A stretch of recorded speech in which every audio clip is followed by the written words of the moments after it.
Muy buenas tardes, estimados colegas. Vamos a continuar con la programación de este curso de Radiología en Emergencias. Quien les habla es el doctor Luis Araujo Cachay. Soy miembro del Comité de Educación Continua del Consejo Regional 3 Lima. También me acompaña el doctor Gerardo Zapata, que también es integrante, y también la doctora Joan Grados Boto. Entonces, el día de hoy vamos a revisar un tema que también es muy importante dentro de lo que es las emergencias, y el tema que va a estar a cargo de la doctora Joan Grados Botton, quien es médico especialista en radiología. Actualmente labora en el servicio de radiología del Hospital María Auxiliadora, tiene ya experiencia, y bueno, inclusive experiencia docente, así que le voy a dejar con la doctora Joan Grados para que pueda hablarnos sobre lo que es la radiología de emergencias en el sistema urinario. Doctora Joan Grados, para que pueda empezar su ponencia. Buenas tardes. El agradecimiento al comité organizador por la invitación al curso. ¿Me puede compartir, doctora, sus diapositivas para que pueda empezar? Muy bien. A ver. Muy bien, ¿se ve? Sí, está muy bien, doctora. Es- Muy Así bien. que puede empezar. Se escucha bien, ¿no? Para Sí, comenzar. también se le escucha muy bien, se le escucha muy bien también. Perfecto. Bueno, entonces, buenas tardes con todos los que están conectados en este momento. Como ya lo comentó el doctor Araujo, en esta tarde vamos a desarrollar el capítulo correspondiente a la radiología de emergencia del sistema urinario. Comencemos entonces.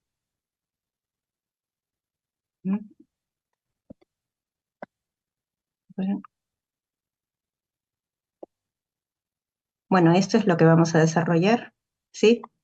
Una breve introducción al tema. Vamos a desarrollar algunas patologías más frecuentes correspondientes a la atención en emergencia del segmento urinario. Vamos a ver algunos casitos y concluiremos con las conclusiones respectivas y la bibliografía, ¿sí? Muy bien. Entonces, es menester referir que para realizar un diagnóstico preciso y oportuno en cuanto a las emergencias del sistema urinario, tales como situaciones muy conocidas como la litiasis renal, las infecciones y la insuficiencia renal, debemos tener en consideración el diferente contexto clínico de cada paciente y, en este sentido, las diferentes herramientas de imagen que podemos utilizar para ayudarnos a llegar al diagnóstico. ¿Sí? Voy a comenzar mostrándoles algunas diapositivas con las herramientas de imágenes más utilizadas, ¿sí? En este sentido, comenzaré con la ya conocida por ustedes radiografía de abdomen. En este caso estamos viendo un paciente en decúbito supino, ¿sí? Tenemos aquí nuestras glándulas renales, son órganos pares que se encuentran a ambos lados de la columna vertebral, en el espacio retroperitoneal y en el aspecto lateral del músculo psoas, ¿no? Que está aquí reseñado en color rojito, lo vemos aquí, ¿sí? Bueno, sabemos que estas glándulas se comunican con la vejiga, ¿sí? Que se proyecta aquí en cavidad pélvica a través de los uretres. Acá tenemos una imagen de la ecografía, una herramienta que también utilizamos mucho, ¿sí? Para la evaluación de este segmento. Recordar básicamente que los riñones no son órganos pares que miden en promedio 11 más o menos 2 centímetros, ¿sí? Tienen un grosor aproximado de 30 a 50 centímetros. Usualmente el riñón izquierdo es discretamente más grande que el derecho y recordar esta imagen porque en las siguientes diapositivas ya veremos casos patológicos. Recordar que hay una corteza y una médula. Los contornos renales suelen ser bien definidos, ¿sí? Y vemos pues esta, que no encontramos lesiones focales o una alteración, ¿no? De la glándula. Otra herramienta de imágenes que también se utiliza mucho y cada vez más, en realidad, es la tomografía renal. La tomografía renal, como ustedes verán, se trata de una adquisición sin contraste, ¿sí? Una adquisición sin contraste, y posteriormente de la infusión de la sustancia de contraste, vamos a tener una fase cortical que nos va a servir básicamente para evaluar la vascularización arterial y renal. A continuación vamos a tener una fase parenquimal. Como ustedes ven, el contraste en este caso se encuentra ahora con mayor detalle en la porción parenquimal renal, ¿sí? Nos sirve para evaluar más el árbol venoso. Y a continuación vamos a tener la fase excretora, en que, como ustedes se dan cuenta, nuestro tejido glandular ya está regresando, ¿sí? Al estadio previo sin contraste, y ahora vamos a encontrar a la sustancia en la porción vascular, y nos permite también evaluar defectos a nivel ureteral. Entonces, en este caso ahora sí vamos a empezar eh, por orden de frecuencia. He tratado de hacer la revisión de estos ítems con la patología relacionada a las causas infecciosas. Entonces, en este caso, vamos a centrarnos en cuadros clínicos que tienen representación imagenológica. Empezaremos con la pielonefritis aguda. Sabemos que es una infección bacteriana renal que tiene una significativa morbilidad en pacientes de todos los grupos etarios. Los síntomas típicos pueden ser aparatosos, ¿no? El paciente puede llegar a emergencia con fiebre alta, dolor en flanco, náuseas, vómitos, asociado a síntomas urinarios como la disuria y la urgencia miccional. En este caso, recordar que la pielonefritis es una infección urinaria alta, ¿sí? Que compromete al riñón, valga la redundancia, y que en líneas generales se divide entre complicada y no complicada, y la no complicada no suele requerir hospitalización, ¿sí? Entonces aquí vamos a empezar ya con las imágenes ya así un poco patológicas. Tenemos aquí hacia su izquierda una imagen ecográfica, ¿sí? De un paciente que tiene ya el diagnóstico aquí, creo, no debí ponerlo, una afectación bilateral. Van a darse cuenta ustedes aquí que está alterada la diferenciación córtico-medular en ambos riñones. También es notorio darnos cuenta que en el riñón izquierdo, ¿sí? Este es el derecho, este es el izquierdo, tenemos un mayor aumento de tamaño, ¿sí? Respecto del derecho, y asimismo vemos un engrosamiento significativo del parénquima, ¿sí? Todos estos son signos de nefritis, de inflamación glandular renal. Otra cosa que hay que recordar es que esta heterogeneidad se puede manifestar como focos hipocogénicos o como focos ecogénicos. Las áreas de nefritis en los riñones traducen, cuando son focos hipocogénicos como este que les delimito aquí, áreas de edema, o pequeños focos de hemorragia cuando son más ecogénicos, ¿sí? En este caso estamos viendo una afectación bilateral. A este paciente se le realizó después una tomografía con contraste. Acá tenemos la imagen en corte axial, y ustedes están viendo que los dos riñones presentan una captación de contraste alterada, ¿sí? Esta porción es la que ustedes podrían decir que es la más normal, mientras que aquí ya empezamos a ver áreas de disminución de la densidad, ¿sí? Que son más evidentes en el riñón izquierdo, ¿sí? Que es lo que hemos visto aquí, una afectación bilateral, pero a predominio del lado izquierdo. Entonces hay un adecuado correlato, ¿no? Entre el hallazgo ecográfico y el tomográfico.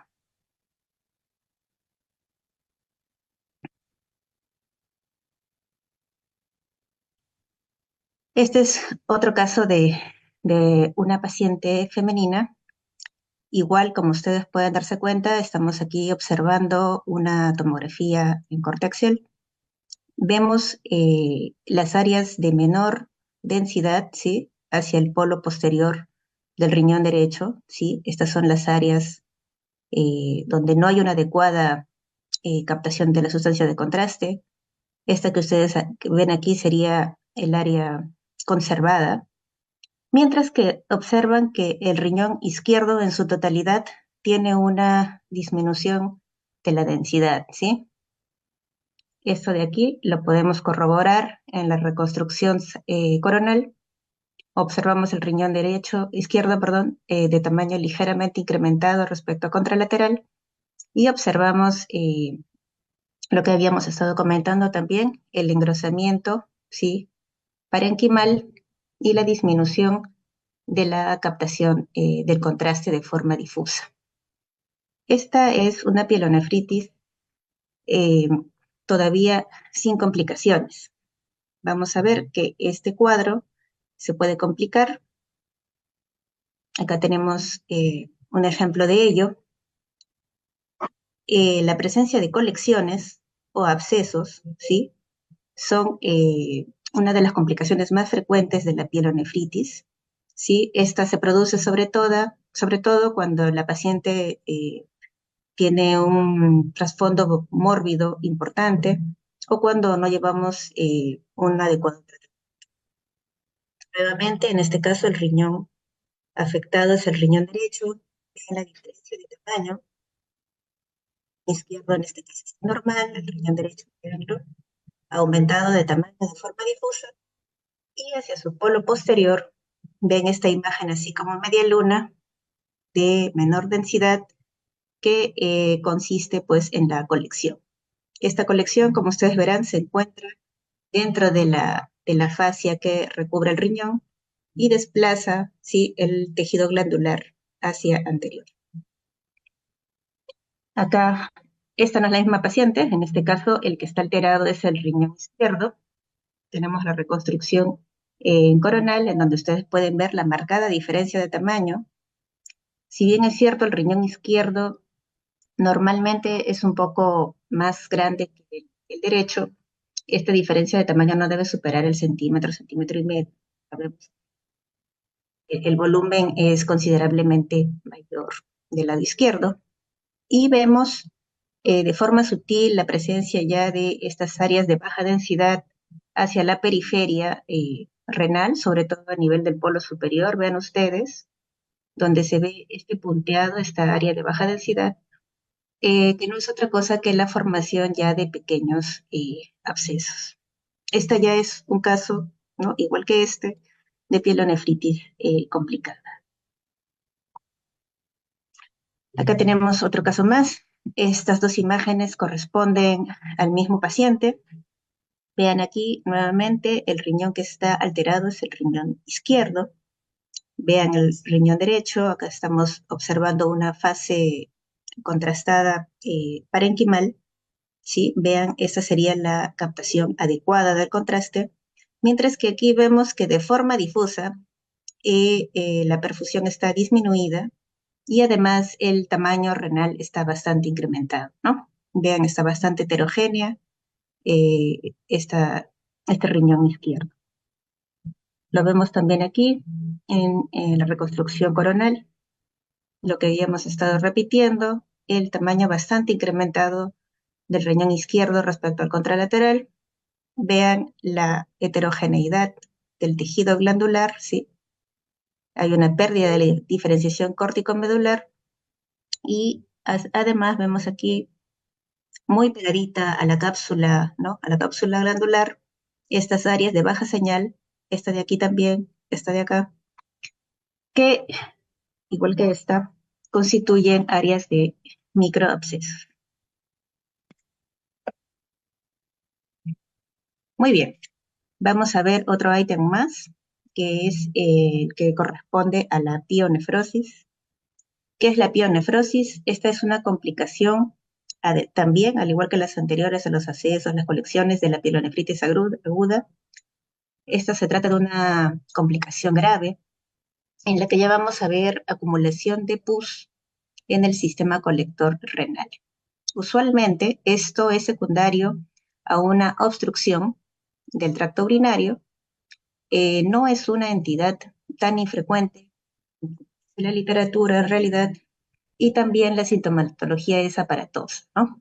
Fiebre alta, dolor en flanco, el paciente puede llegar a ponerse séptico y en este caso van a ver la gran ayuda que nos brinda los estudios de imagen. Hemos estado revisando eh, en la patología previa, en la pielonefritis, eh, estudios de tomografía, ¿sí? Esto es, no les mencioné, que en una literatura, en la mitad de los casos de pielonefritis, podemos encontrar un informe o un reporte normal de una ecografía renal. En este caso, en la pielonefrosis, ya no es el caso, ¿sí? Estamos observando aquí un corte longitudinal, ¿sí? En el que vemos la dilatación del sistema colector, vemos una hidroureteronefrosis, ¿sí? Este es el mismo riñón, solamente que aquí estamos enfocando el uréter, ¿sí? El uréter proximal, también dilatado. ¿Y qué nos llama la atención aquí? La presencia de este debris, ¿sí? De este contenido ecogénico dentro del sistema colector, ¿sí? Este de aquí, este de aquí, que es el hallazgo característico de la pielonefrosis. Entonces, un sistema colector dilatado, no complicado, debe ser anecogénico, ¿sí? No debe tener contenido. Es decir, el contenido es la orina, pero no debe tener un contenido tipo sedimento, como este que vemos aquí, ¿sí? Entonces aquí vemos la afectación difusa, ¿no? Este es otro caso. Perdón, voy a regresar un ratito, porque aquí es importante que ustedes se den cuenta de que no solamente está alterado el sistema colector, sino también está alterado el tejido glandular. Observen ustedes cómo está laminada mi corticol y cómo de forma difusa el tejido glandular se encuentra con una ecogenicidad incrementada, ¿no? Esto me habla de un proceso inflamatorio difuso, ¿no? Difuso, extendido por todo el riñón. Veamos otro caso. Este no es tan aparatoso como el anterior. Vean ustedes, acá tenemos el tejido glandular un poco más conservado. Sin embargo, también tenemos la dilatación del sistema colector y la presencia de debris, ¿sí? De contenido ecogénico, este punteado fino en el lumen del sistema colector, ¿sí? Que también lo podemos ver en el calibre ureteral, ¿sí? Ahora, ¿cuál es otra de las utilidades de realizar la ecografía en estos pacientes?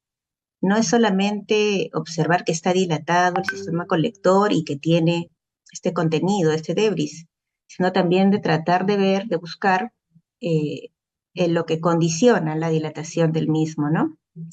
Si ustedes se fijan aquí ya nos enseña un poco la imagen, la presencia de este lito, ¿no? De esta imagen ecogénica redondeada que se encuentra en la porción distal del uréter, ¿sí? Este, de forma retrógrada, está bloqueando, ¿no? Eh, el flujo urinario y este se acumula, ¿no? Hacia atrás, ¿no? Llega al riñón, a los cálices y lo mantiene dilatado. Entonces, se darán cuenta, esta es otra de las utilidades del estudio de ultrasonido, determinar, ¿sí? La presencia de, por ejemplo, la litiasis como un condicionante de la dilatación del sistema colector, ¿sí?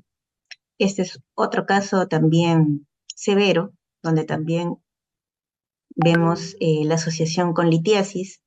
En este caso, el cálculo, a diferencia del paciente previo, en este caso se encuentra en el parénquima renal, ¿sí? Pero vean aquí, esta es otra imagen típica de la pionefrosis, la imagen nivel-nivel, ¿sí? Vemos claramente una presencia de sedimento hacia la porción inferior en este corte del sistema colector. ¿Sí? Vale la pena recalcar que este es una entidad que puede llevar a la sepsis del paciente de una forma muy rápida y poner en peligro su vida. Muy bien, vamos a pasar a otro ítem. Bueno, ¿quién no ha atendido un paciente que acude con un cólico nefrítico? Vamos a revisar. Entonces aquí estamos hablando básicamente de la litiasis renal, ¿no? Este es un síndrome doloroso intenso, ¿no? Se refiere que es uno de los dolores más exquisitos que puede experimentar una persona. Es un dolor severo, entonces, tipo cólico en flancos y que puede irradiar hacia la región inguinal o genital. Además, se puede asociar a hematuria, náuseas y vómitos. Es importante recordar esto porque finalmente la sospecha siempre es clínica y según la sospecha, ustedes nos derivan a nosotros el paciente. Entonces aquí vamos a regresar a nuestra radiografía de abdomen, en este caso a nivel dorsolumbar, ¿sí? Lateral a nuestro músculo psoas y proyectado en el polo inferior de la silueta renal izquierda, van a ver esta imagen ovalada, radiopaca, ¿sí? Que viene a ser el cálculo renal, ¿sí? Acá encontramos el responsable del cólico nefrítico y en la imagen de la derecha tenemos al mismo paciente, sí, es el mismo paciente, y tienen aquí la imagen, pero fragmentada, de menor densidad, ¿sí? Esta fue una radiografía de control de un paciente sometido a un procedimiento de litotripsia extracorpórea, ¿no? Saben ustedes que es el procedimiento por el cual también podemos hacer manejo de un cólico nefrítico. Muy bien. Entonces, un cálculo renal no es una estructura solamente como la que hemos visto en el caso previo, podemos encontrar hallazgos mucho más groseros, ¿sí? Mucho más amplios, como en este caso donde vemos la litiasis que abarca todo, ¿no? Toda la pelvis renal, ¿sí? Y su correlato con la ecografía. Lado izquierdo, acá también. El riñón izquierdo, vean ustedes, esta es la parte que se observa, la parte periférica, digamos, del cálculo, al tener un tamaño importante que abarca prácticamente toda la pelvis renal, asocia una sombra posterior, ¿sí? Bastante intensa, ¿sí? Eh, por la densidad del cálculo en sí, ¿no? Muy bien. Acá vamos a ver una técnica de imagen distinta. Empecemos aquí, vamos a ir, por favor, vean ustedes desde la izquierda hacia la derecha, ¿sí? Tenemos en esta radiografía frontal nuestro hallazgo hacia el lado derecho, ¿sí? Esta imagen radiopaca, redondeada, grande, ¿sí? Como ustedes ven, en este caso ya no depende de la silueta renal, ¿no? No se encuentra a medio camino, ¿sí? A nivel del uréter distal, cerca a la proyección pelvis, ¿sí? Entonces, a esta paciente se le realiza una urografía retrógrada que consiste en la colocación, ¿sí? De una sonda Foley vesical y la inyección de contraste. ¿Para qué nos va a servir esto? Número uno, van a poder ustedes observar cómo se realiza el llenado con contraste de la vejiga y van a notar ustedes que ya hay una irregularidad mural, ¿sí? Que nos traduce ya que hay consecuencias en este órgano, ¿no? Secundarias a este inquilino de aquí. Seguimos insuflando contraste, ¿sí? Seguimos inyectando contraste y ustedes verán que hacia el lado izquierdo no se observa contraste. El contraste es esto, ¿sí? Lo que se ve radiopaco. Mientras que aquí, en ese lado, no observamos que haya presencia del material de contraste. Aquí sí, ¿por qué? Porque este cálculo me está condicionando que haya un traslado lento, ¿sí? Y asimismo que haya un retraso en la excreción de la sustancia de contraste. Este es el lado derecho. Acá tenemos otra incidencia también en oblicua, para que ustedes vean cómo la sustancia de contraste me dibuja, en este caso, la vía urinaria dilatada, ¿sí? Dilatada debido a la presencia del cálculo. Muy bien. ¿Qué cosa más podemos deducir aquí? Que este riñón, ¿sí? El riñón izquierdo, ¿sí? Ya tiene seguramente algún grado de pérdida de su función. Muy bien, pasaremos a otra técnica de imagen. Aquí vamos a ver lo que se refiere a la tomografía. Esta es una tomografía con contraste. Vamos a revisar, este es el lado izquierdo, ¿sí? Este es el lado derecho. Estamos en una fase cortical, ¿sí? Donde lo que se aprecia mejor es la cortical renal, ¿sí? ¿Qué llama la atención? Número uno, la diferencia del tamaño. Recapitulemos. Habíamos dicho que podríamos considerar normal que sea el riñón izquierdo el más grande, no el derecho. Aquí ya vemos el derecho más grande. Número dos, vemos la cortical. Vean, la cortical es esta, ¿sí? Aquí bastante adelgazada, ¿no? Laminada y asociada a la dilatación del sistema colector de forma difusa, ¿no? ¿Sí? Vamos a ir así como dice la flecha. Este es un corte axial eh, superior, intermedio y uno más distal, ¿sí? Acá seguimos bajando y ustedes van a darse cuenta que la dilatación no es solamente eh, del sistema colector renal, sino también del uréter, ¿sí?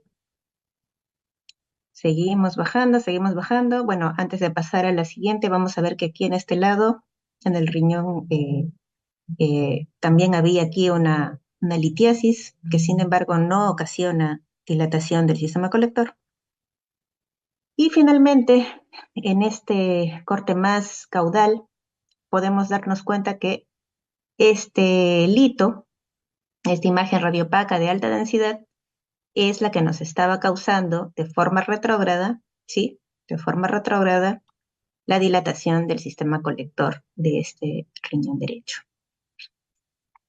Entonces, tener litiasis es sinónimo de tener dilatación del sistema colector. Acá estamos viendo que no, ¿sí? Muy bien. Tenemos otro caso más.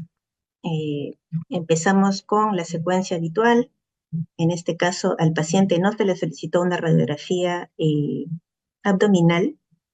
Recordemos que el 80% de los cálculos son radiopacos y son plausibles de observarse por este método de imagen, pero el resto de ellos, sobre todo los cálculos de ácido úrico, por ejemplo, no van a tener representación radiográfica.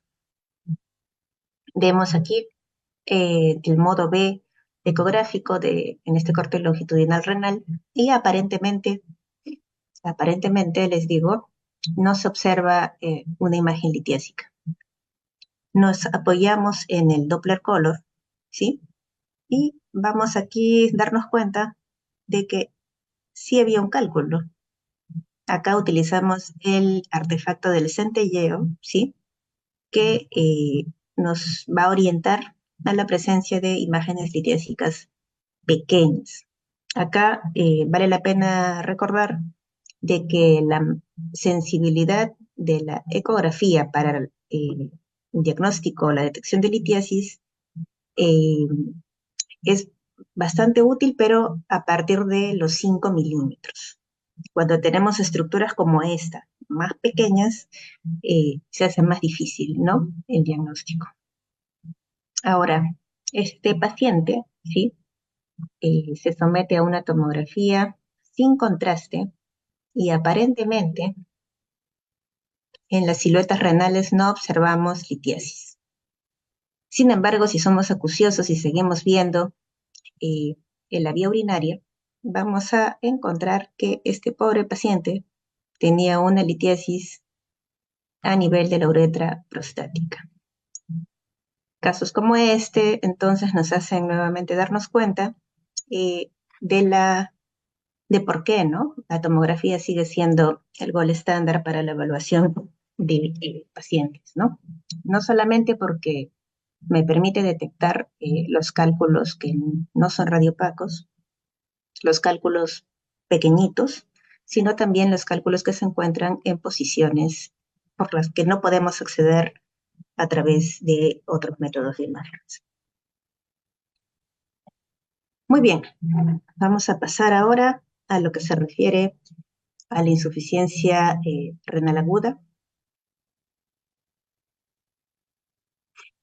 Este es un cuadro que vamos a ver con relativa frecuencia, sobre todo en pacientes hospitalizados. Las causas son diversas, hay muchas condiciones subyacentes, pero tiene algunos síntomas que nos deben hacer sospecharla, ¿no? La disminución de la producción urinaria o la anuria, la presencia de edema, al inicio en miembros, luego más generalizado, la aparición de confusión mental y, bueno, obviamente la elevación de los niveles de creatinina en el laboratorio, ¿no? En sangre. Bueno, esto es para que ustedes lo revisen. Los métodos de imagen que vamos a revisar son los que ya hemos estado viendo. La radiografía en realidad me sirve básicamente en este tipo de pacientes para descartar que haya complicaciones, presencia de aire, que haya litiasis, ¿no? Que puedan condicionar hidronefrosis. El ultrasonido, básicamente aquí al clínico le interesa saber el tamaño renal, si se trata de una ira primaria o si se trata de una ira reagudizada en un contexto de un paciente de renal crónica ya establecida. Y bueno, aquí también la tomografía sigue siendo el gol estándar para la evaluación, ya que además nos va a permitir estudiar los territorios vasculares, ¿no? Muy bien, vamos a ver acá un caso. Quiero que vean este lado. Esto es para hacer recordar la imagen eh, ecográfica de un riñón normal, ¿sí? Ovalada, los contornos lisos, corteza, médula, sí, y una adecuada diferenciación. Ahora vamos a ver el caso de un paciente con insuficiencia renal aguda. Vean aquí el riñón derecho, el riñón izquierdo. Tienen una marcada alteración difusa, ¿no? En ambos casos de la ecogenicidad y una pérdida de la diferenciación córtico-medular. ¿Sí? He puesto esta imagen para que ustedes puedan hacer la comparación. Además, pueden ustedes observar que en este caso encontramos líquido, ¿no? Líquido libre perirrenal. Habíamos comentado de que estos casos de insuficiencia renal ya se encuentran en un contexto de pacientes que usualmente tienen más comorbilidades, ¿no? Entonces, vamos a ver aquí un estudio de tomografía contrastada. Vean ustedes aquí, a, su, a este lado tenemos el corte axial, el reformateo, la reconstrucción en coronal. Acá podemos observar que los dos riñones están alterados, están afectados, ¿sí? Y vemos el patrón característico estriado, ¿sí? Que se produce luego de la inyección de la sustancia de contraste. La insuficiencia renal aguda, como hemos mencionado, tiene muchas causas, puede deberse desde una reacción al uso de medicamentos, por ejemplo, se ha descrito con el aciclovir, antivirales como el aciclovir, con otros como la anfotericina B, y incluso secundarios a la misma utilización de sustancia de contraste. Bueno, aquí vamos a ver otro caso más. Aquí ustedes pueden darse cuenta, esta es una paciente que tiene ya un contexto patológico eh, diferente al anterior. Aquí estamos viendo una paciente que tenía citis, ¿sí? Del líquido aquí perihepático, una paciente con cirrosis, pero bueno, enfoquémonos en los riñones. Vean los riñones, ambos pequeños, ¿sí? Comparado, recuerden el caso anterior, aquí los dos riñones se ven pequeños, ¿sí? La afectación es simétrica, bilateral, y recordemos este patrón estriado, ¿sí? Eh, post administración de la sustancia de contraste, ¿sí? Ahora les he puesto este pequeño cuadrito para que ustedes vean de que la aparición de la insuficiencia renal aguda depende de muchas causas, ¿sí? Una etiología bien variable. Y es según esta que vamos a recibir eh, la orden, la solicitud del estudio a realizar. Podemos hacer una angiotomografía o una ecografía Doppler, ¿no? Si estamos pensando en una afectación vascular, podemos hacer una tomografía si el paciente se encuentra en condiciones de hacerla con contraste mucho mejor. Y si estamos sospechando de situaciones mucho más específicas, ¿no? Glomerulonefritis, ¿no?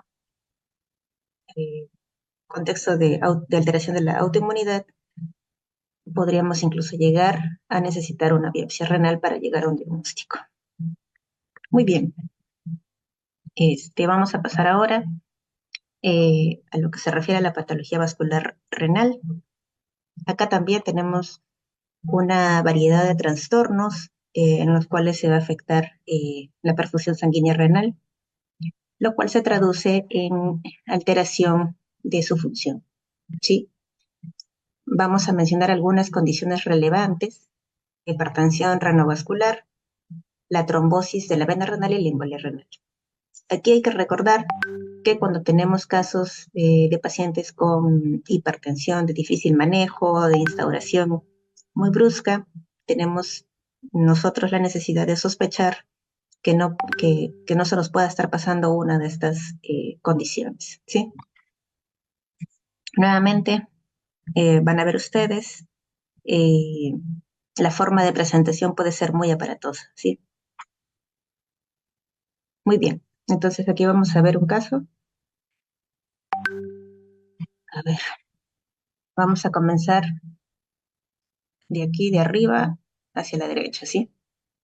Tenemos una ecografía de un corte longitudinal del riñón derecho y hacia su polo, van a ver ustedes esta área heterogénea de mayor densidad que el resto de la cortical, ¿no? Que viéndola así nada más podríamos plantear varios diagnósticos.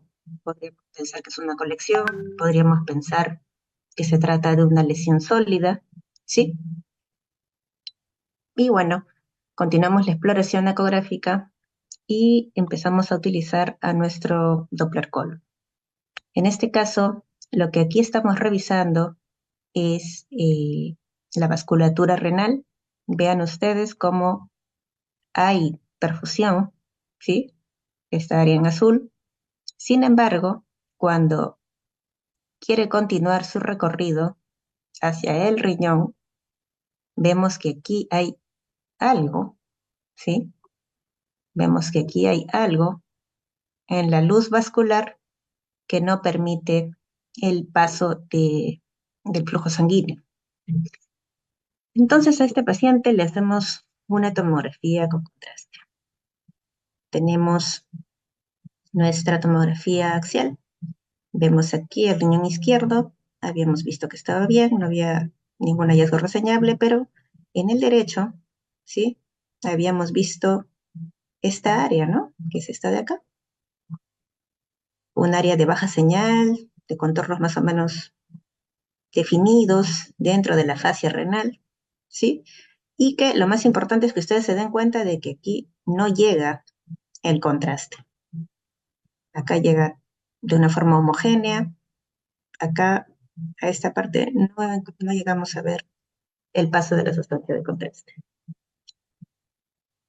Y en correlato con lo que habíamos visto en la ecografía, vemos aquí que en la arteria renal, ¿sí? Hay presencia de este contenido hipodenso, ¿sí?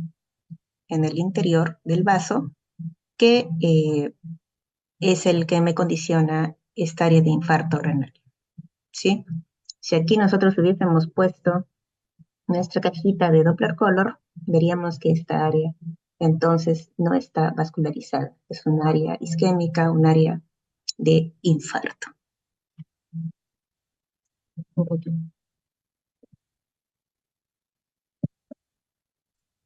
Ya, ahora vamos a ver otro caso. Acá les presento otra herramienta de imagen. En este caso estamos viendo una arteriografía. Estamos viendo aquí la arteria aorta a nivel del nacimiento de las arterias renales, ¿sí? Eh, Quisiera que ustedes noten aquí, esta es la opacificación normal que debe tener la arteria renal. Entonces, se darán cuenta ustedes de que aquí está alterado y aquí también, ¿sí?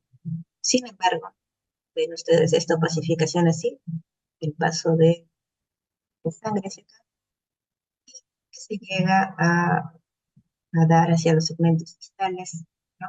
De todo el riñón de una forma adecuada. Sí, esto es en el lado derecho. Noten aquí que además hay presencia de que están ayudando a la perfusión de este riñón. Y ahora vean acá, se ve un área de estenosis, de estrechamiento, ¿sí? Del calibre vascular. Sigue pasando la sangre, llega hasta acá y aquí no vemos mayor, mayor avance, ¿no? Del flujo sanguíneo y tampoco vemos las colaterales que hemos visto por acá. Traducción, el riñón derecho se mantiene bien, ¿sí? Adecuadamente perfundido, hace el contraste, eh, dibujan adecuadamente, ¿no? El tejido glandular, mientras que en el lado izquierdo, vean ustedes, la marcada diferencia, ¿no? Con el derecho y de forma difusa glandular. Entonces, acá estamos viendo las áreas isquémicas renales a consecuencia de la estenosis de esta ramita izquierda. ¿Qué podemos acá hacer? Podemos colocar un stent, ¿no? Habría que ver hasta qué punto es recuperable, ¿no? Acá tenemos otro caso más. Estos casos son interesantes porque tienen una representación de imagen muy notable. En este caso, vean ustedes el que está conservado es el riñón izquierdo, a tamaño, ¿cierto? Y ven ustedes ahora, termo es el lado derecho, vean ustedes, donde está al sano y además eh, muy poco percibidos. Ustedes que el área normal es solamente este pedacito, ¿sí? Seguramente hay una colateral que está dando la irrigación de aquí del polo superior derecho y el lado, el resto del riñón ya se encuentra pues en la.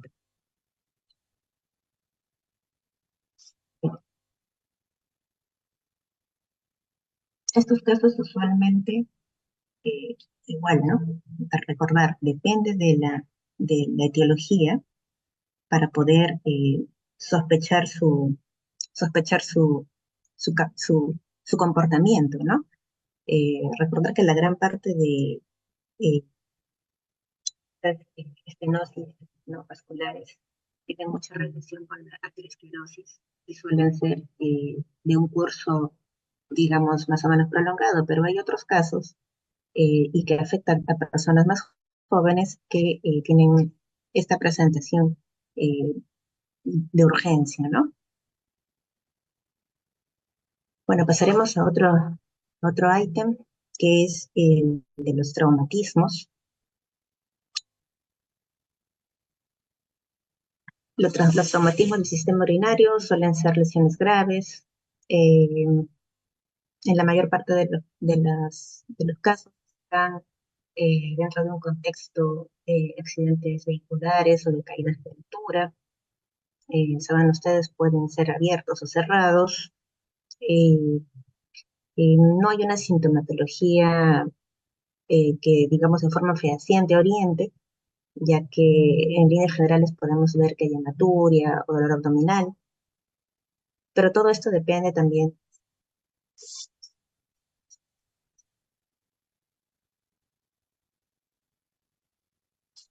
Entonces, para encuadrar un poco más los hallazgos de imagen en el traumatismo renal, primero debemos decir de que la realización de pruebas de imagen tiene que ver con el estado del paciente. Si el paciente no se encuentra estable, no podemos hacerlo. Eh, Este es un esquema eh, del año 2018 de la Sociedad Americana de Cirujanos de Trauma, ¿sí? Que divide en cinco estadios el traumatismo renal. El grado uno, ¿sí? Es el grado más leve. Este grado, vean ustedes, la laceración o disrupción o solución de continuidad del tejido glandular, pero puede haber hematomas pequeños o capsulares. Eh, el grado 2, del grado 2 hacia adelante, ya vamos a encontrar laceraciones, ¿no? Como les decía, soluciones de continuidad, disrupciones del tejido glandular. En el grado 2 vamos a encontrar que esta laceración es menor al eh, si tenemos hematomas, ¿no? O sangrados dentro de la fascia perirrenal. La diferencia con el grado 3 es que la laceración es mayor a 1 centímetro, y podemos tener un sangrado activo, pero también dentro de la fascia perirrenal. Estos grados que van a ver desde aquí, el 4 y el 5, usualmente tienen un pronóstico luminoso, eh, usualmente derivan de nefrectomías. Y esto es porque aquí, en primer lugar, la fascia, ¿sí? Que nos estaba, digamos, sangrado o los hematomas, también ya se ve comprometida. Y además ya encontramos laceraciones más significativas, más importantes, que ya comprometen territorios vasculares segmentarios, grado 4, ya a nivel del pedículo vascular, como en el grado 5. Sí, este es el grado más avanzado, en el que ya el riñón se encuentra sin vascularización, ¿no? Sin irrigación. Entonces, acá tenemos un ejemplo en tomografía, ¿sí? Con contraste de un trauma renal. Vean ustedes aquí qué grados les pondrían. Lo primero que tienen que hacer es eh, observar ustedes si la fascia se encuentra o no se encuentra comprometida, para según eso encuadrar su hallazgo entre los grados 4 o 5 o los premios. En este caso, la fascia todavía se encuentra indemne, entonces vemos que la laceración que presenta el parénquima renal no es pequeña, entonces este por lo menos debe ser un grado 3. Acá vamos a ir revisando cada uno de los grados del traumatismo renal. El grado 1, entonces habíamos dicho, eh, no hay laceración renal, puede haber pequeños hematomas incluidos en la fascia, como vemos aquí, ¿sí? No hay laceración renal, el parénquima se ve bien, pero tenemos un hematoma, ¿sí? Una pequeña colección dentro de la fascia.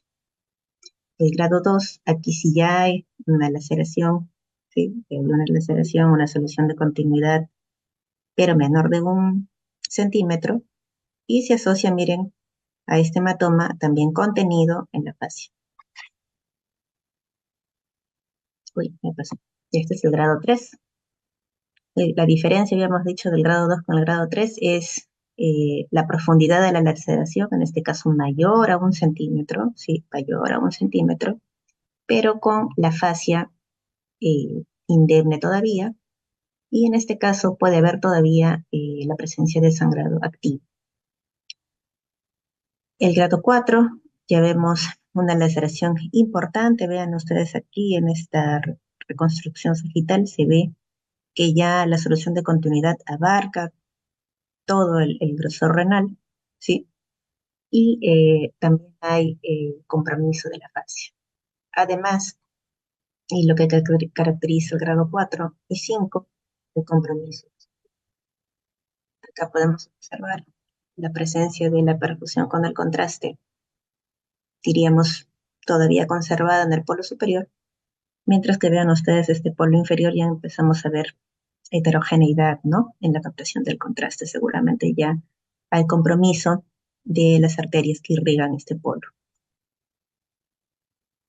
Por otra parte, pueden ver ustedes el riñón contralateral.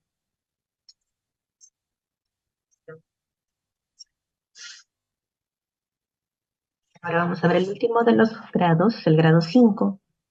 Acá esquemáticamente se puede ver, ¿no? Hay una marcada eh, alteración del ilio, una abulsión del pedículo y o laceraciones significativas del parénquima, múltiples en este caso, ¿no? También. Vean ustedes aquí, se hace la tomografía con contraste, el riñón derecho sano, ¿no?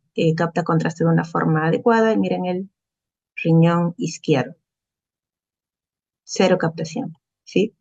Ya no hay irrigación, seguramente ha habido aquí una lesión vascular importante y ya no encontramos flujo sanguíneo en este riñón.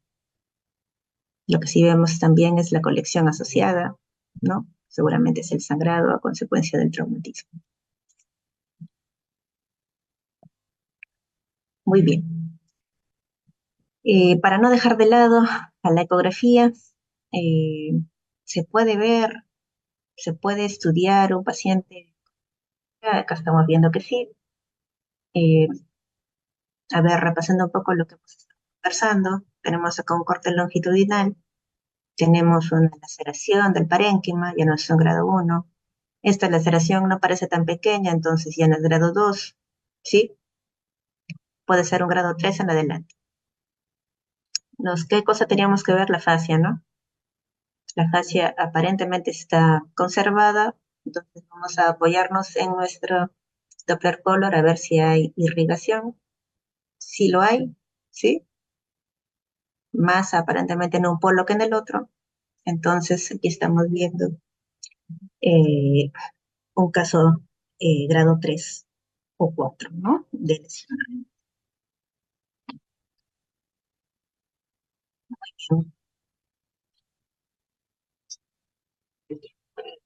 Este ítem lo he puesto porque es relativamente frecuente en la emergencia, no es per se eh, parte del sistema urinario, ¿sí? Pero es importante recordarlo. Me refiero a la torsión testicular, ¿sí? Esta sí es una emergencia urológica, una emergencia quirúrgica, ¿no? Eh, Como ustedes saben, en este caso el testículo puede rotar sobre su eje entre 90 a 720 grados, puede llegar a dar 2 vueltas. Hay un grupo etario que es más comprometido, ¿no? Varones, algunos dicen 25 años, 30 años, y también tiene una forma de presentación aparatosa, ¿no? Dolor súbito intenso, despertar al paciente del sueño nocturno, puede asociarse a náuseas, a vómitos, puede haber signos de inflamación local. Muy bien, entonces la sospecha clínica nuevamente a este paciente hay que solicitarle una ecografía testicular, pero una ecografía testicular eh, a la brevedad, ¿no? La literatura dice que dentro de las 6 horas si se realiza la corrección de la causa de salvar la viabilidad del testículo en por lo menos el 80% de los casos. Este ya es un caso de más tardía. Vean acá el testículo izquierdo. Sí, este es el sano, tiene una ecogenicidad homogénea. Mira su tamaño en relación al derecho, que se encuentra mucho más grande, heterogéneo, y que además, si ustedes llegan a ver por acá, tiene líquido peritesticular, ¿no? Como este ya es un caso en el que ha pasado más tiempo. En este paciente hacemos la evaluación comparativa, siempre debe ser comparativa, el testículo izquierdo sano, el derecho que les decía más grande, heterogéneo, y lamentablemente sin vascularidad, ¿no? Acá sí, vascularidad conservada, y lamentablemente aquí ya no. Muy bien, vamos a continuar entonces con los casos clínicos. Voy a presentarle un par de casos. A ver, el primer caso se trata de una paciente femenina, 72 años de edad, que acude por hematuria macroscópica indolora. En el examen físico no encontramos mayores hallazgos. Se hace el abordaje con estudio ecográfico, ¿sí? Y encontramos estas imágenes que corresponden al riñón izquierdo. Vean ustedes esta imagen longitudinal. El riñón es heterogéneo, ¿sí? Llama la atención, ya está, es un riñón que está un poco alterado. Y continuando con la exploración, se llega a ver aquí una imagen redondeada, ¿sí? Se nota que es una imagen sólida, ¿sí? Acá tenemos más cortes. Esta era la imagen. Aquí estamos observándola con Doppler Color y Power Doppler y observamos que está vascularizada, ¿sí? Más al Power Doppler todavía. Entonces ya más o menos nos vamos haciendo una idea. Es una lesión sólida, vascularizada, heterogénea. Le pedimos la tomografía con contraste a la paciente y vemos aquí en el riñón izquierdo esta masa redondeada, nuevamente heterogénea, con captación de la sustancia de contraste. Acá se ve mejor que se localiza en el polo inferior del riñón izquierdo, ¿sí? Bueno, ya tenemos un diagnóstico, ¿sí? Este se trató de una hematuria secundaria a un cáncer renal. Acá lo que hay que recordar es que la tríada clásica de las neoplasias renales eh, se encuentra solamente en menos del 10% o en el 10% de los casos de los pacientes. Esta triada de hematuria, dolor abdominal y masa palpable eh, es muy útil, pero lamentablemente no la vamos a tener en la gran mayoría de los casos para poder orientar nuestro diagnóstico. Entonces, esta paciente, ¿qué cosa nos orientaba? La hematuria, la edad. Finalmente se trató de una lesión neoplásica. Entonces, aquí también recordar que la hematuria no es pues sinónimo de litiasis. Vamos al segundo caso. Se trata de una mujer de 60 años de edad. En este caso, ella tiene dolor en el flanco izquierdo y retención urinaria aguda que se asocia a fiebre y vómitos durante 3 días. Se trata de una paciente diabética e hipertensa. Muy bien, hacemos la evaluación ecográfica. El riñón derecho, sin hallazgos reseñables, ¿no? El riñón izquierdo, observamos que hay dilatación del sistema colector, ¿sí? Llama la atención un poquito, ¿no? Que el parénquima está un poquito más engrosado, ¿sí? Aparentemente no hay nada más. Seguimos revisando y vemos que sí, había algo más. En este riñón izquierdo vemos esta imagen ecogénica que proyecta sombra posterior, ¿no? Se trata de un cálculo, ¿sí? Y si ustedes son más acuciosos se van a dar cuenta de esta área de aquí. ¿Qué será? Vamos a ir revisando. Le hacemos la tomografía. Estas son las imágenes sin contraste de la paciente. El riñón derecho, nada que nos llame la atención, y el riñón izquierdo, nuevamente vemos aquí la litiasis que ya habíamos visto en la ecografía, y seguimos viendo, ¿no? Esta área, ¿no? Esta imagen sin señal, diríamos, de baja densidad, muy baja densidad. En la reconstrucción sagital vemos también el riñón izquierdo nuevamente, un poco más grande que el derecho. Seguimos viendo estas áreas, ¿no? Oscuras, ¿no?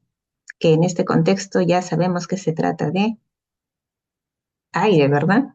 Y si son más acuciosos, se darán cuenta ustedes de que el riñón tiene una densidad heterogénea, ¿no? Sobre todo por acá. Vean, es diferente al resto del riñón. Bueno, nos llama la atención esta parte. Entonces decidimos que hay que continuar la exploración y vemos ahora las imágenes con contraste. Seguíamos viendo lo que habíamos comentado, un área heterogénea que se asocia a imágenes aéreas en el polo superior del riñón izquierdo. Vemos aquí, esta ya es la imagen con contraste, y vemos cómo, para empezar, este riñón está más grande y no capta el contraste. Estamos en una fase cortical, normal, conservada aquí, que aquí no se expresa. Vean, de forma difusa, no hay una adecuada eh, captación del contraste, y menos aún en este polo que habíamos estado revisando, que se sigue viendo de baja señal, asociado a imágenes aéreas. Entonces, ¿qué cosa tenemos aquí? Tenemos aquí un área no perfundida con imágenes aéreas, es una imagen de una complicación, de una infección renal, y bueno, el diagnóstico en esta paciente fue el de una pielonefritis enfisematosa. También es una emergencia, hay que sospecharlo por el contexto, es una paciente mayor, diabética, ¿no? Es el dato que tenemos que recordar. Y bueno, pues saben ustedes, esta es una entidad, ¿no? Que es una complicación de la pielonefritis y que puede llevarnos a un desenlace fatal. Llegamos a las conclusiones. Bueno, como han estado ustedes viendo, la evaluación radiológica va a ser fundamental, ¿no? Para poder realizar un diagnóstico adecuado. La radiografía simple nos ayuda, sí, pero no nos podemos quedar solamente con ella para la evaluación de nuestros pacientes.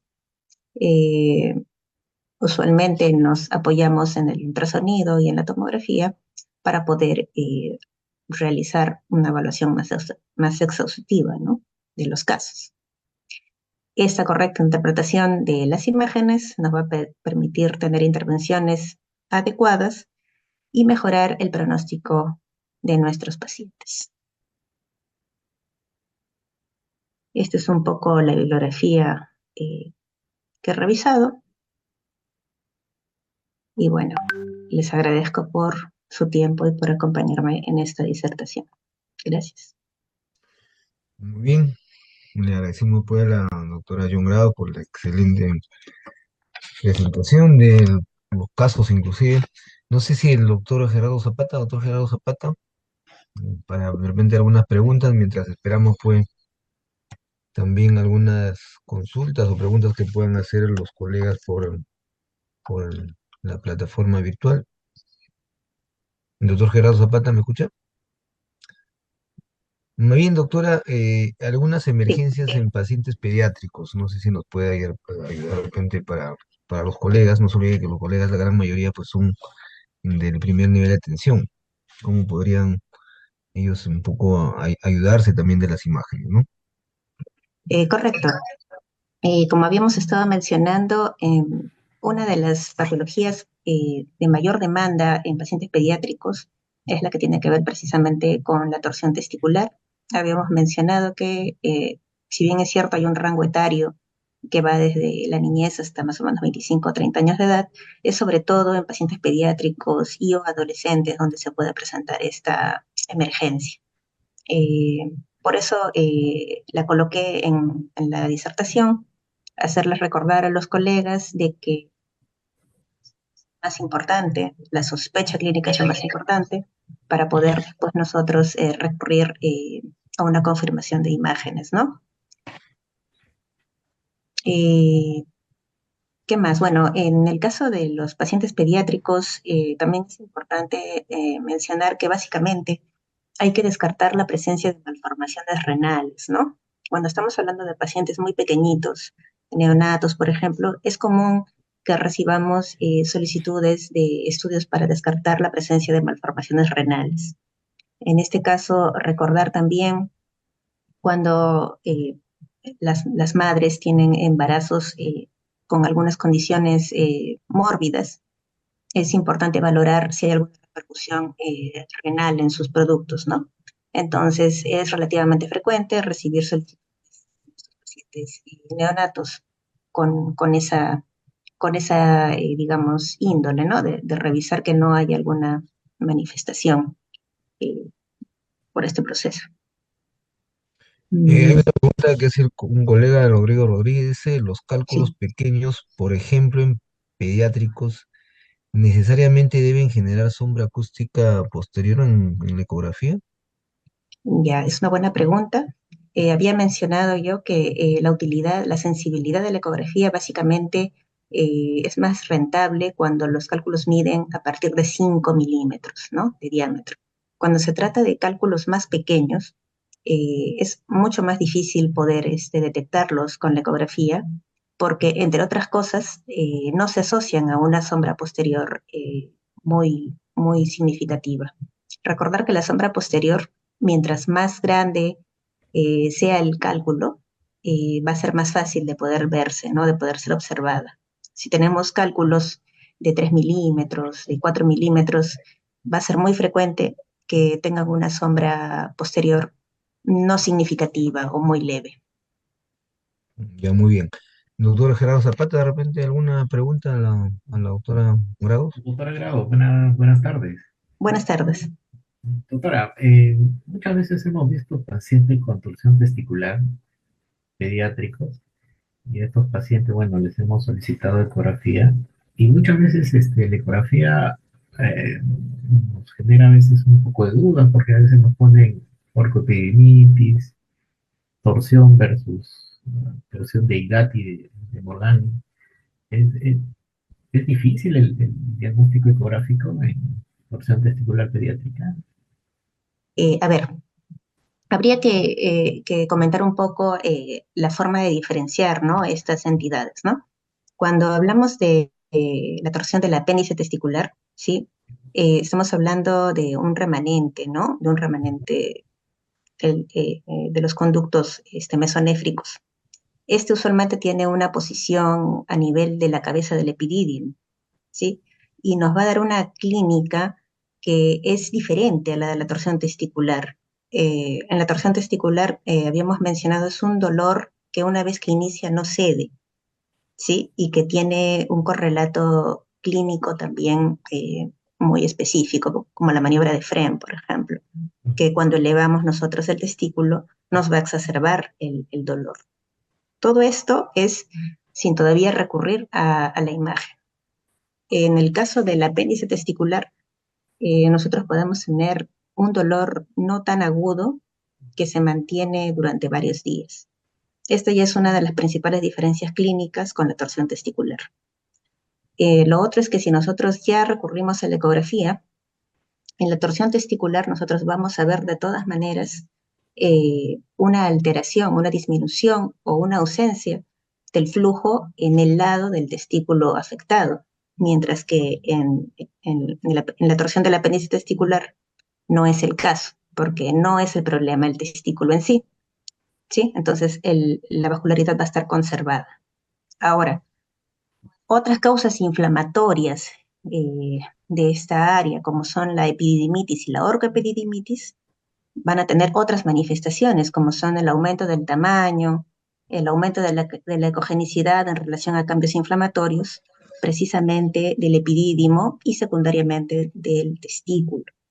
En este caso, la vascularidad más bien va a estar incrementada porque va a haber hiperemia. Entonces, se puede diferenciar si estamos hablando de una patología inflamatoria netamente como la orcoepididimitis o de cuadros como había usted mismo comentado de la torsión del hidario de Morgagni o de la torsión testicular en sí. Doctora, otra pregunta. En su experiencia, en niños, los niños que tienen microlitiasis testicular, ¿no? Hallazgo ecográfico. mm, bueno, la literatura menciona es muy variada, ¿no? Eh, bueno, yo nunca tampoco he visto, ¿no? De la asociación de la microlitiasis con problemas tumorales en niños, ¿no? Bueno, sí está descrito, ¿no? Está descrito que la microlitiasis, ¿no? Que son estos focos ecogénicos que vemos en el parénquima testicular, que para empezar tiene diversos grados, ¿no? El grado 1, donde vemos escasas lesiones focales, al grado 3, donde vemos ya una presencia difusa y masiva de estas litiasis. Guarda relación, ¿no? Dice la literatura, con la posibilidad de aparición de lesiones neoplásicas. Se ha visto también que en pacientes pediátricos que han tenido, por ejemplo, cliptorquidia y que después han sido operados, ¿no? Para la colocación adecuada, ¿no? Del testículo en la cavidad escrotal, eh, tienen muchos de ellos cuando la cirugía se realiza, cuando son más grandecitos, ¿no? Tienen esta microlitiasis. Entonces, la literatura dice que sí se considera como un factor de riesgo para una neoplasia posterior. Muy bien, hay una pregunta en el chat, doctora, Sí. respecto a lo que es Doctora. cuando se puede retirar la sonda vesical de un paciente, dice, y acude por dolor, ¿es necesario realizar un examen radiológico inicial? No, porque recordemos que la sonda, digamos, lo más profundo que va a poder ingresar es hasta la cavidad vesical, ¿sí? Entonces, el dolor que se produce post retiro de la sonda usualmente tiene que ver con, ¿cómo se llama? Con la reactividad uretral, ¿no? Con la irritación que produce la sonda, ¿no? Pero no hay, digamos, descrito la necesidad de que haya que realizarse ningún tipo de estudio. Aunque, doctora, yo he visto casos que se ha roto la parte de la sonda y se ha quedado en la vejiga, ¿no? Ahí de repente podría ayudarnos de repente una ecografía. De repente por ahí estaba la pregunta de la colega. Bueno, caso muy desafortunado. Sí, son Puede casos raros, ocurrir, pero yo recuerdo puede que ocurrir, sí, sí, en sí. en la emergencia he visto casos, ¿no? De que Ah, lamentablemente por ujú, alguna complicación de que hace el mismo paciente sucede eso. así es, sí. ¿Alguna pregunta más, doctora Zapata, de repente para la doctora? No hay más No, preguntas no, lo tengo en el chat. excelente la presentación de la doctora. Y muy bien, entonces pues le agradecemos a la doctora Iván Grados, nuevamente agradecerle, de repente también en el futuro pues tenerlo en otro curso, y bueno, a nombre del Comité de Educación Continua del Consejo Regional 3, nuestras más sinceras felicitaciones y agradecimiento. Muy Muchas bien, gracias doctora, a muy bien, ustedes por la muchísimas gracias. invitación. Igualmente voy al doctor Gerardo Zapata por acompañarnos en esta ponencia también como parte de la moderación. Entonces, muy bien, estimados colegas, entonces quedamos para nuevamente encontrarnos el día jueves, nuevamente a las 6 de la tarde para continuar pues con este curso de radiología en emergencias. Muy bien, muy buenas noches. Gracias, buenas noches. Gracias, un gusto, doctora. Gracias, Gracias, buenas noches. doctor Araujo. Gracias. Igualmente, Gerardo, hasta luego.